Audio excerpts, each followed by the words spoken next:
আজকে প্রথম রোজা। এই প্রথম রোজাটা আমি রাখতে পারতেছি না, আর এই কষ্টটা শুধু মেয়েরাই বুঝবে। ইস কি কষ্ট, রোজা রাখতে পারে নাই, এই কষ্টে কান্না করতেছে। হোক না সেটা মিথ্যা কান্না, কিন্তু কান্না তো করতেছে। ইসলাম মেয়েদের পিরিয়ড চলাকালীন অবস্থায় নামাজ পড়তে রোজা করতে নিষেধ করেছেন, কিন্তু টিকটকার জেরিন ইসলাম যেটা করতে না করছে সেটা নিয়ে দুঃখ প্রকাশ করতেছে। ইসলাম পর্দা করতে বলছে, কিন্তু এ মেয়ে বেপর্দা ভাবে চলাফেরা করে, এটা নিয়ে তার কোনো কষ্ট নাই। আল্লাহ আমাদের জন্য 5 ওয়াক্ত নামাজ ফরজ করছে, কিন্তু এ মেয়ে বছরে 5 ওয়াক্ত নামাজ পড়ে কিনা সন্দেহ আছে। আচ্ছা।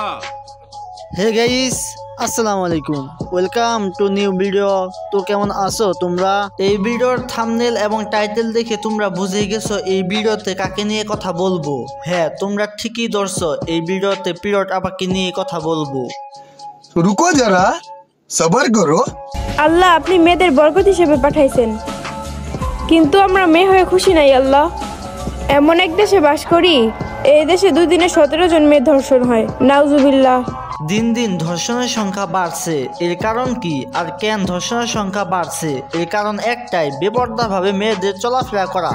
এখন কিছু কিছু মানুষ বলবে এখানে মেয়েদের দোষ কোথায়? দেখো ভাই, এক হাতে যেমন তালি বাজে না, এক আঙ্গুলে যেমন তুলি বাজে না, ঠিক একইভাবে একজন ছেলেকে যতক্ষণ পর্যন্ত একজন মেয়ে নিজের দিকে আকর্ষিত না করবে ততক্ষণ পর্যন্ত ধর্ষণ হবে না। এখন আপনাদের মনে প্রশ্ন আসতে পারে, মেয়েদের দিকে ছেলেরা আকর্ষিত হয় কেন? মেয়েরা যদি টাইট পিট জামা পরে বা অর্ধ উলঙ্গ হয়ে যদি রাস্তায় বাইর হয়, তাহলে তো ছেলেরা আকর্ষিত হবেই, এবং দিন দিন ধর্ষণের সংখ্যাও বাড়বে। তুমি মেয়ে পর্দা করো, দেখবে নেশাখোর ছেলেরাও তোমাকে সম্মান দিবে। আর তুমি বেপর্দা ভাবে চলাফেরা করবে, তাহলে ভালো ছেলেরাও তোমার দিকে খারাপ নজরে তাকাবে।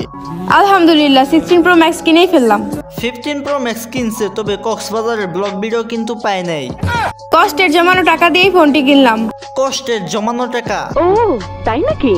আরে আপু, ওই কাজ করতেও তো কষ্ট হয়, কারণ ওই কাজ করতে গেলে শরীরের মেন পয়েন্টটাই তো ব্যথা হয়ে যায়। আর ফোনটি কেনার জন্য অর্ণবের অনেক বড় অবদান রয়েছে। আমার কাস্টমার খুঁজতে অর্ণব আমাকে অনেক রকমের সাহায্য করছে। থাক ভাই, আর বেশি গভীরে যাইতে চাই না। এই মেয়েকে নিয়ে আরো অনেক কিছু বলার ইচ্ছে ছিল, কিন্তু ভিডিও বড় হয়ে যাবে, তাই ভিডিওটি এখানে শেষ করে দিচ্ছি। ভিডিও ভালো লাগলে লাইক করে দিও। সবাই ভালো থাকুন, সুস্থ থাকুন, আল্লাহ হাফেজ।